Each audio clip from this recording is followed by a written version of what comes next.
ज़्यादा समय नहीं लूँगा आपका, लेकिन मैं आपको एक वकालत के बारे में आपकी जानकारी आपको दूँगा मैं।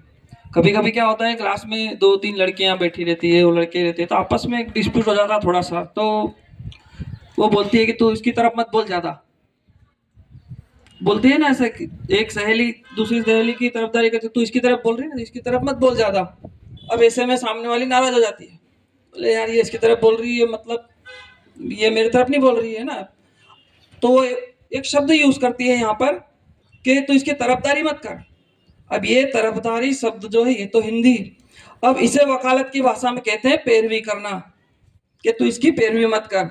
अब जो जिसकी पैरवी करेगा उसका जो मेजोरिटी उसकी बढ़ जाती है कि नहीं यार इसकी तरफ ज्यादा लोग बोल रहे हैं मतलब ये आदमी सही है कहीं ना कहीं, तो उसके साथ 2-4 और हो जाते हैं, बोले हाँ यही सही है और सामने वाला गलत हो जाता। अब इनके बीच में अंतर करना या सही साबित करने का काम होता है वकील का, जो कि कोर्ट में होता है। ये तो बच्चों तक बात थी, लेकिन ऐसे ही विवाद परिवारों में समाजों में भी हमें आजकल देखने को मिलते हैं।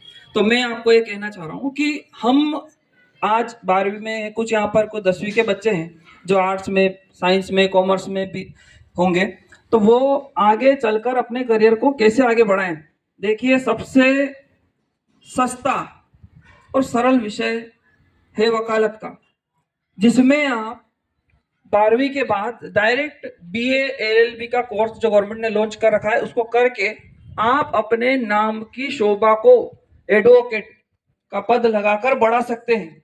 आपके नाम के आगे ये शब्द लग गया, इसका मतलब आपको 2 सुरक्षा मिल गई। पहली तो आप कानून जानते हैं और दूसरी सुरक्षा मिल गई कि आपको कोई भी पुलिस वाला हाथ लगाने से पहले 10 बार सोचेगा ये वकील है, इसके हाथ नहीं लगाने नहीं तो ये मुझे उलझा देगा किसी कानूनी दाव पेच में। तो ये सुरक्षा कवच में प्रदान होता है। अब बात यहाँ ये आ रही कि इसको करे कैसे, तो इसको करने के लिए हमें ज्यादा कोई एंट्रेंस नहीं देनी है, ना कोई आ जाती है, तो आप जज बन सकते हैं। उसके बाद आप वकालत के लिए जज की तैयारी कर रहे हैं, उसके बाद आप सरकारी वकील बन सकते हैं जो सरकार के केस लड़ते हैं। उसके बाद आप मानवाधिकार के वकील बन सकते हैं, आप साइबर सेल के वकील बन सकते हैं। किसी भी क्षेत्र में आप जाएंगे आपको वकालत का व्यक्ति मिल ही जाएगा, जो क्योंकि जहां पर 2 बर्तन रहते हैं तो आपस में टकराते ही हैं, मतलब अवस्था आती है। ऐसे किसी भी क्षेत्र में ये मामले डिस्प्यूट होने के या की महत्वपूर्ण भूमिका रहती है तो उपभोक्ता की रहती है। उपभोक्ता कौन? हम। और उसका अगर उपभोक्ता किसी दुकानदार से संतुष्ट नहीं है या उसने उसको कुछ गलत वस्तु दे दी है या अधिक दाम पे दे दी, तो उसका केस दायर करने के लिए न्यायालय बना हुआ है जिसका नाम है उपभोक्ता फोरम, जहां पर वो अपनी वाद को दायर कर सकता है। तो ये चीज मैंने आपको बताई है, आपकी किताब में भी है। वकील कहाँ पढ़ाता है? तो वकील लॉ कॉलेज में पढ़ा सकता है। आप अच्छे प्रोफेसर बन सकते हैं वकालत के, जरूरी नहीं वकालत ही करें आप, लेकिन आपको मैंने ये इतने क्षेत्र बता दिए कि आप वकालत करके अपने भविष्य को अच्छे से संवार सकते हैं।